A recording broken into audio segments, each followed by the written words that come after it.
Sekarang Khomeini ataupun negara Iran menjadi pusat perhatian dunia karena sudah membuka pintu perang Israel versus Iran. Perang ini adalah suatu yang ditunggu-tunggu, yang dimana kedua kubu ini adalah bersaudara. Keduanya sama-sama memiliki tujuan untuk menguasai Ardus Syam, yang dimana dalam akidah mereka untuk menguasai Ardus Syam harus dengan menggunakan jalur perang atau ibadah. Bagi Syiah sendiri untuk menguasai Ardus Syam ya juga dengan jalur perang, penjajahan sebagaimana yang mereka lakukan di Irak, di Lebanon, di Suriah sampai ke Iran sana. Semuanya dibangun atas pembantaian terhadap umat Sunni. Itu sudah menjadi sejarah yang tidak bisa kita tutup-tutupi. Terus juga dengan Israel juga begitu. Di dalam mereka membangun kekuasaannya dengan perang juga, dengan penindasan, dengan penjajahan. Keduanya memiliki akidah yang sama, ajaran yang sama, yang dimana menghalalkan darah umat Islam. Lalu bagaimana tanggapan Heri Pras mengenai perang antara Iran dengan Israel? Ya saya senang, mereka kan sekarang sedang saling serang. Iran menyerang Israel, Israel menyerang Iran. Jadi mereka sudah beralih nih. Ya, ketika kemarin saya memberikan pembahasan, coba kalau mereka memang perang saja di tanah Israel ataupun di Iran. Akhirnya permintaan saya dikabulkan, teman-teman. Sehingga mereka sekarang saling perang. Iran menyerang Tel Aviv, Israel menyerang Teheran. Dan ini adalah hal yang sangat kita tunggu-tunggu. Sebagaimana Nabi Muhammad SAW juga menunggu-nunggu perang Romawi dengan Persia. Sehingga apa? Ketika Romawi dengan Persia berperang, Nabi Muhammad SAW memang senang dengan hal tersebut. Bahkan memberikan tepuk tangan dari jauh untuk Romawi. Tetapi ketika Romawi menang, ketika Romawi berkuasa, barulah umat Muslim menghantam mereka juga. Melumpuhkan serta menaklukkan Romawi, teman-teman. Jadi ini adalah sejarah yang dimana kita harus juga bertepuk tangan atas perang saudara antara Israel dengan Iran. Dan saya tetap akan membentengi orang-orang awam di Indonesia yang selama ini berteriak, menyoraki, bahkan mereka sampai memuja-muji Iran. Karena apa? Mereka dianggap sebagai pahlawan dalam memerangi Israel. Tunggu sebentar, kalian juga harus paham bahwa Iran ini di dalam rangka perang dengan Israel bukan dalam gerakan pembelaan kepada Palestina, tapi membela diri katanya. Menurut isu yang beredar, Israel menyerang Iran dan Iran membela diri.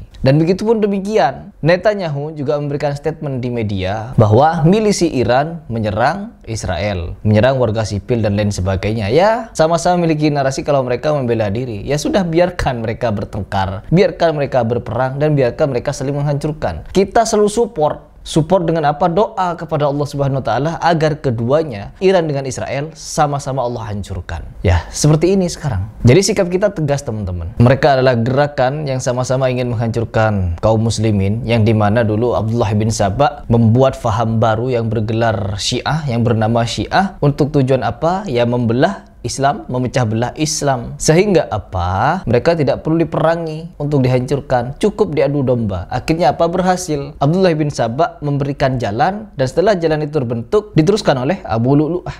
Yang dimana Abu Lu'lu'ah sekarang sudah dianggap sama halnya seperti Nabi, teman-teman. Dianggap Nabi sekarang, dipuja-puja sebagai Abu Islam, ini itu.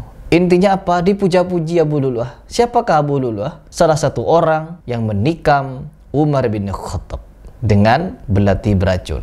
Amma as-sahabah kuffar, amma al-ansar kuffar, amma al-muhajirun kuffar, amma alladhina kanu ashab bay'at al-aqaba kuffar. Abu Islam al-ma'ruf bi Abi Lu'lu'ah huwa al-muslim alladhi i'tamara bi amri Rasulillah faqatala Umar. Lakin la nukafir Syiah. La nukafir Syiah. Itu sosok yang dipuja-puji oleh Syiah. Jadi Syiah ini ketika dia berperang dengan Israel bukan dalam rangka membela Palestina. Karena apa? Palestina Muslim Sunni, pengikutnya Imam Syafi'i. Tidak mungkin mereka ini membela pengikutnya Imam Syafi'i. Karena apa? Kata Imam Syafi'i, sholat di belakang Rafidhah haram, tidak sah sholatnya. Tapi seorang Ismail Haniyeh, dia dengan sukarela sholat di belakang Syiah Rafidhah.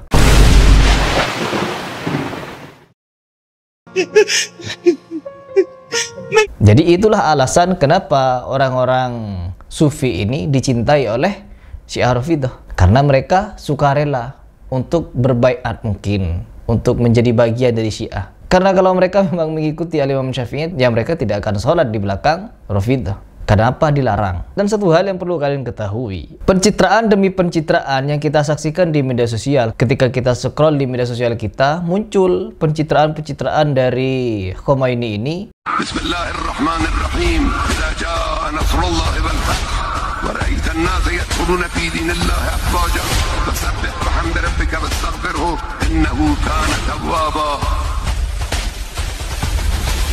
Dengan berbagai macam narasi, mengutip ayat Al-Quran dan lain sebagainya. Padahal jelas orang-orang Syiah, mereka ini tidak senang dengan Al-Quran. Mereka ini tidak menganggap Al-Quran sudah sempurna. Al-ayah hakadha kanat. Inna Allah astafa Adam wa Nuhan wa ala Ibrahim wa ala Imran wa ala Muhammadin ala al-alamin.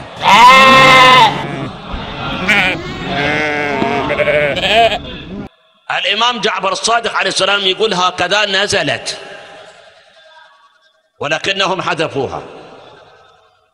خلاص أنا بعد ما أعلق، أنا بس أقول لك كلام، لو أرد أعلق أكو مكان تعليق هواية.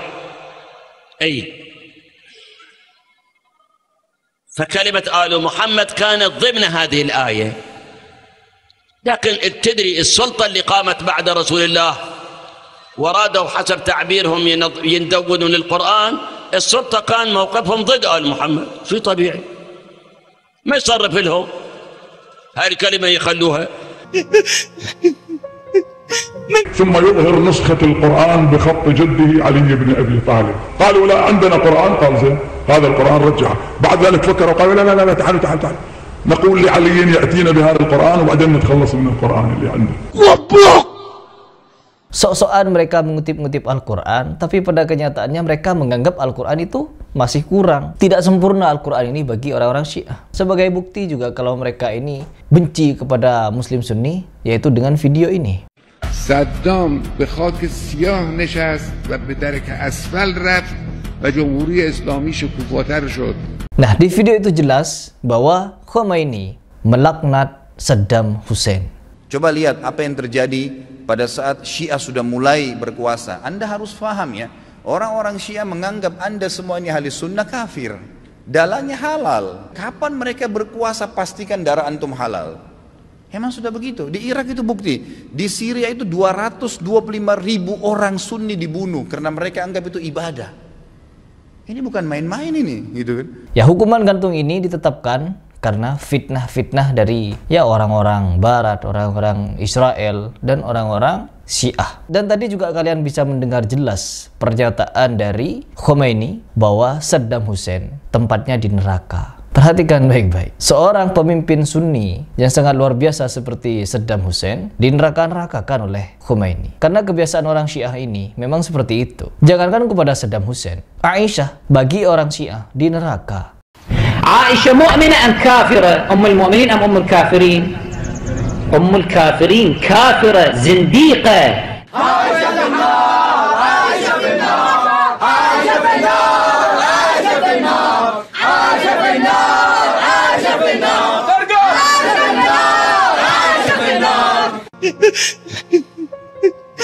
Abu Bakar, Umar, Utsman, semuanya di neraka. أشهد أن أبا بكر وعمر أشهد أن أبا بكر وعمر وعثمان وعائشة وحفصة في النار. Sahabat Muhajirin Ansor semua di neraka. Orang-orang Islam Sunni yang diteriaki Wahabi oleh Syiah, mereka semua di neraka. Yang tidak di neraka siapa? Hanya orang Sufi. Kenapa Sufi begitu dicintai oleh orang Syiah? Karena banyak kemiripan. Sangat banyak kemiripan antara Sufi dengan Syiah. Sampai-sampai diakui oleh ulama Syiah bahwa jika kalian ingin meruntuhkan, mengusir orang-orang Wahabi dari negeri kalian, maka dukunglah Sufi. Karena Sufi itu orientasinya atau bertawun dengan Syiah, saling tolong-menolong dalam perkara itu. Dan memang jelas seperti tokoh Sufi di Yaman sana, seperti siapa namanya, Ali Jufri. Ali Jufri pun tidak menganggap orang-orang Syiah itu kafir versi dia. لكن الأفضل أن نكفر الشيعة لا نكفر الشيعة. Ya sama, sudah tidak saling mengkafirkan mereka. Meskipun dalam kamus orang-orang Syiah, mereka ini mengkafirkan seluruh sahabat. Ya, Jadi ini yang perlu kalian ketahui, perlu kalian bentengi akidah kalian ketika melihat peperangan antara Iran dengan Israel. Jangan sampai kalian terpedaya dengan tipu daya Iran, sampai-sampai menganggap mereka Islam, menganggap mereka pejuang dan lain sebagainya, karena hal tersebut bisa mengarahkan kita kepada kekufuran nantinya. Menganggap orang-orang Syiah itu benar, menganggap orang-orang Syiah itu pahlawan, menganggap mereka ini muslim, itu bisa menjadi penyebab kekufuran, teman-teman. Karena mereka mengkafirkan yang diislamkan Allah. Mereka menerakakan para sahabat yang disurgakan Allah. Mereka menganggap apa yang diturunkan Allah kepada Nabi Muhammad SAW belum sempurna. Menganggap Islam belum sempurna artinya mereka kafir. Semoga kalian bisa berpikir. Tetapi bagi orang terkhusus penggalang dana yang menampilkan kesedihan orang Gaza, anak-anak kecil di Gaza, tidak akan senang dengan Harry Pras. Ya, orang yang memiliki lembaga atau yayasan penggalang dana untuk kemanusiaan Palestina pasti tidak akan senang dengan Harry Pras. Entah apa alasannya, ya silakan kalian tebak sendiri. Mereka akan membuat berbagai macam narasi untuk seolah-olah saya itu tidak paham apa-apa. Padahal saya ingin menjaga akidah ini agar tetap lurus, tidak terkontaminasi dengan puja-puji terhadap Syiah Rafidah, yang dimana mereka ini mencela seluruh sahabat, yang kecuali hanya Ali, Hasan, Hussein, dan beberapa tokoh lainnya. Semuanya kafir bagi orang Syiah, asal kalian tahu. Sedangkan Sunni tidak mengkafirkan sahabat, terutama Ali bin Abi Thalib. Kita cinta kepada Ali, tapi mereka memilah dan memilih. Sehingga apa? Dengan alasan itu, peran Abu Lu'lu'ah beserta Abdullah bin Sabah berhasil untuk membuat Islam terpecah belah. Begitu, teman-teman. Jadi kalian perlu hati-hati, perlu ditamingi lagi pemahaman kalian. Agar apa? Agar tidak mudah memuja-muji kelompok Syiah ini. Sedemikian dari saya. Di video berikutnya kita akan membahas tentang kenapa Arab Saudi ini tidak mau berperang. Kenapa Arab Saudi tidak mengirimkan tentara, rudal dan lain sebagainya. Apakah Arab Saudi lemah? Kita kupas di video berikutnya.